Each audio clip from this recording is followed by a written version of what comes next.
Man, what is happening, my YouTube family? Of course, it is your boy B New coming at you this Thursday morning. It's a bright, sunshiny day. Just want to send out positive vibes to everybody as always. Just to keep on pushing. Let's keep on going. It's Thursday morning. We inching closer towards the weekend. So let's get it. So as we all know, on yesterday, the Los Angeles Lakers took on the Houston Rockets, and everybody, including myself, was expecting LeBron James to go out and give it a go. But of course he did not. He made that decision, or the training staff or whoever made that decision for him not to go.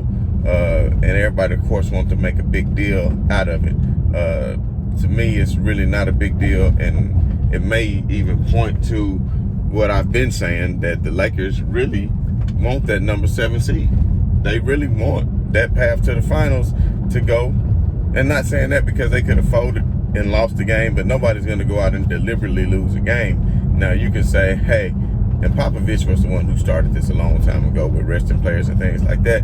But you have to give it to Pop, because when he was resting players, his superstar players, when he was resting Duncan and Ginobili and Parker, then you had players like Patty Mills, just being able to step up. You know, just all the different players, role players that they had that were gaining more experience. And this is actually a great thing, what I think the Lakers are doing right now as far as them missing time. And we'll get to that in just a moment. But the main concern, I would be more concerned about, people sit up here worried about LeBron James, if he could have played, if he couldn't have played. Listen, the more rest he gets, because he's knowing Portland probably not going to lose, so they're going to have to play that play-in tournament, and he's not going to really get any rest leading into it. And I know you want to get games under your belt for rhythm, but at the same time, health is the most important thing. And the more concerning thing is Anthony Davis missing the game.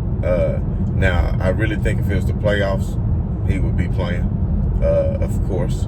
I think if it was a must-win game, then I think he would be playing.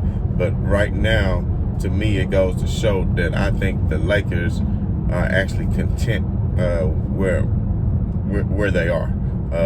And to be honest, I just feel like, and I'm not saying they disrespecting Golden State, I just feel like that they don't really control their own destiny, first of all, to go into that 6th spot, because they're going to depend on Portland and Dallas to lose. So whenever you don't control your own destiny, you just got to play the hands you were dealt. And that's just what the Lakers have to do, play the hands that they were dealt. And with that being said, not saying that I don't think any of them fear Golden State as a whole. I don't think that they feel like they would lose against Golden State and then turn around and lose to either San Antonio or Memphis. The Lakers don't feel like that's the case. And of course, with Golden State, they match up pretty well. And if you've been paying attention to this season, they've went out and handled Golden State pretty much every time they played them, I want to say, except for maybe one game where it was a pretty bad off game, if I can remember, but that was early in the season. But also, with that being said, Golden State is on a good streak right now, and the way they won the other night with Steph Curry just being 1 out of 11 from the line, you just never know what could happen. But that's something that we're really not focused on. So more so, we can focus a little bit on last night performances. Of course, Kuzma coming up big down the stretch, having 7 points in the 4th quarter, being able to hit the game-winning shot. See, what you have to realize is, with LeBron James, Dennis Schroeder, and Anthony Davis being out, Kyle Kuzma wouldn't have been in that position to even have the ball in his hand in a closing and a waning moment of a game like that, to have an opportunity to even win the game in a high-pressure moment. You understand what I'm saying? And also, in the game before that, when THT did the exact same thing, had the ball in his hand at the end of the game, able to hit a 3 to put the Lakers up to be able to defeat the New York Knicks. So all these reps that the young players for the Lakers are getting right now is only going to boost their confidence and their morale, especially when you win. When you win, it really boosts your confidence, and it really boosts your morale when you win. So them going on this 3-game win streak against some decent quality opponents, I think is going to only boost the confidence of the young players, and the game is only going to be even better coming off the bench, because not only will they not be going against starters, they'll be going against the other team's second unit, which is only going to bode well for them. And then not only that, they're going to have an opportunity to be able to play with LeBron James or Anthony Davis when the lineups are staggered, as people are getting their rest and Vogel is making his rotations throughout the game. So that's going to give them more opportunity by getting easier looks when you have a LeBron James and an Anthony Davis in the game. So with all that being said, I think this is really helping the Lakers grow as a team. Also, you have to realize once LeBron James comes back, the Lakers are going to continue to win, just like they always have. So the thing about it is Wesley Matthews has really started to step up. And I think he's gaining confidence. And I'm not saying he had a lot of pressure on him when LeBron was there in the game with him, but he had went on such a cold streak from shooting. But one thing he has never lost his ability to do is play good defense. So Wesley Matthews has really been proving himself, and he did that the other night. And I failed to mention, how he hit the shot to go into overtime, to send the game into overtime. He hung in the air. Instead of, a lot of players would have grabbed a rebound, went to their feet, and then, maybe went up and could have got the shot blocked and got fouled. But he had the wherewithal to see that it was a few seconds left in the game. Let me go ahead and put it back up. So he hung and adjusted and hung in the air, and then laid the ball in to put the game into overtime. So I think the coaching staff is gaining a lot of confidence for Wesley Matthews. Markieff Morris, he got a chance to play a lot more because he has not been playing well at all through most of the season. I think he's been like, before last night, he was like 1 for his last 26 from 3-point. So at some point, you just got to say, look, stop shooting it. And speaking of stop shooting the threes, I was proud of the Lakers last night by taking advantage of their strengths. I know it's an analytics-driven league, and three-pointers are worth more than two, and you can shoot a lower percentage from three, and then if another team shoots a higher percentage from two, and you can still come out with the victory because you're getting an extra point per possession. And I do understand that, and I do get that. But at the end of the day, sometimes you got to go with your bread and butter, and that's what the Lakers did last night, which I was proud to see, that they only shot 20 three-pointers. They were like 7 of 20 from three-point land, whereas the Houston Rockets shot 42 threes. They shot 42 threes compared to the Lakers' 23s. So they shot more than double the three-point attempt of the Lakers. So that's a telling sign that the other team shot double the amount of threes and the Lakers only won by 2. But that's because their percentages was much higher in the paint. And speaking of high percentages in the paint, who would have guessed this? They broke the franchise record. They broke the franchise record for points in the paint. They broke the franchise record for points in the paint, and that's amazing considering all the great bigs who have played for the Lakers over the years. You talking about Kareem. You talking about Wilt. You talking about the Diesel, Shaq. I mean, paired with a Kobe Bryant. You understand? A Kareem paired with the Magic Johnson. And you mean to tell me?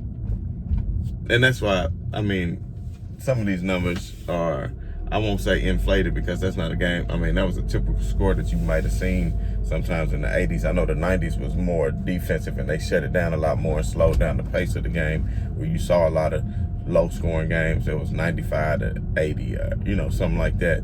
But in the 80s, it wasn't, you would see games because the pace was faster. But now, because so many extra possessions with the new shot clock rule of resetting to 14 seconds instead of 24, you have to realize how many extra possessions that gives you per game. Somebody do that math for me. I'm interested. See if you can research that and let me know since the change of the rule to the 14-second shot clock reset for offensive possessions, which I love the rule, by the way. I'm not one of them old heads who say, oh man, you're messing up the game, you're changing it. No, it's a hell of a good rule, because at the end of the game, I hate to see a team have 24 seconds and they can just run the clock out. And if they miss and get an offense, let's say it's 30 seconds in the game, they miss and get an offensive rebound, they can just hold, and then you force the foul instead of playing defense. Then it's just a foul and a parade to the free throw line, which is boring as hell. And then you got to depend on somebody missing free throws, whereas this makes you continue to play, and it adds more possession to the game at the end in close games, which brings more excitement to the game. So, hell of a good rule to me. I like it, but over the course of time, I do feel that it will inflate the numbers. But, you know, that's a conversation for another day. But if anybody is analytic driven out there and knows a good website where you can do that kind of research, let me know. Let me know what those numbers have been since that rule changed to the 14-second reset of the shot clock, and tell me how many more possessions per game has it been since then. Okay, so enough of that, and back to this game. So another thing I noticed was Marc Gasol got the DNP, which I was fine with that, because Houston is the type team that likes to get up and down the court. And Marc Gasol is at that point in his career where he doesn't do a whole lot of getting up and down the court. And also it gave Trez the opportunity to come in and build his confidence back up and get some playing time, which was good for him to boost his confidence going into the playoffs. And also it was good for Marc because he needed that rest, especially since he's long in the tooth as well. You know, he needed that rest so he can be ready to go in the playoffs too. And I also, last but not least, I do want to mention, I don't know if I mentioned this before, but of course the association, the NBA, has decided to kind of take a page out of NFL, and what they are going to do this weekend, Friday and Saturday, all the games are TBD right now. They're to be determined. They don't really have time for tip-offs yet, because they don't want the players and the coaches manipulating their seeding as far as who they're going to play in the playoffs, who they're going to start and who they're going to rest. You know, for instance, like say the Jazz and the Suns are fighting for that #1 spot. They don't want to say, well, the Blazers lost earlier, or such and such lost earlier, so let's play our bench players and not give it a full go, because we're happy to get that 2 spot, because this is the matchup we want. So the games are going to be going on at the same time, and since the games are going on at the same time, then other players, of course, during the course of the game, don't have time to look and see what's going on with other games. Of course, in this world, there is Twitter, cell phones. It's not the 80s, so it's a lot easier to find out. Of course, don't get it twisted. But at the end of the day, you would think that being professional, that most of these players are going to be out there doing their thing on the court, what's required of them. So, but I'm sure you do have people over there with cell phones who can get you a score update. But anyway, I did think that was interesting that the NBA decided to do that. So we'll finish off the season for Friday and Saturday. Portland did win last night. That was one of the games I thought they could have tripped up and lost against Utah. I really didn't get a chance to watch much of it, so I don't know a whole lot about it, to be honest. So if anybody saw that game, why don't you comment on it as well. But Portland just looked like they took care of business, and they still have Denver and Phoenix to play. And I think really all they got to do is win one of those, because they would really have to lose 2 in order for the Lakers to move up in that spot. But they could lose to Denver, and they could lose to Utah. And Phoenix, but that's yet to be seen. But anyway, it's only a short amount of season left. We're going to get amped up and primed and ready to go. I'm pretty sure LeBron James is itching to go back. So anyway, we just want to say, of course, always, right on to the real, and much love to these haters. I'm out.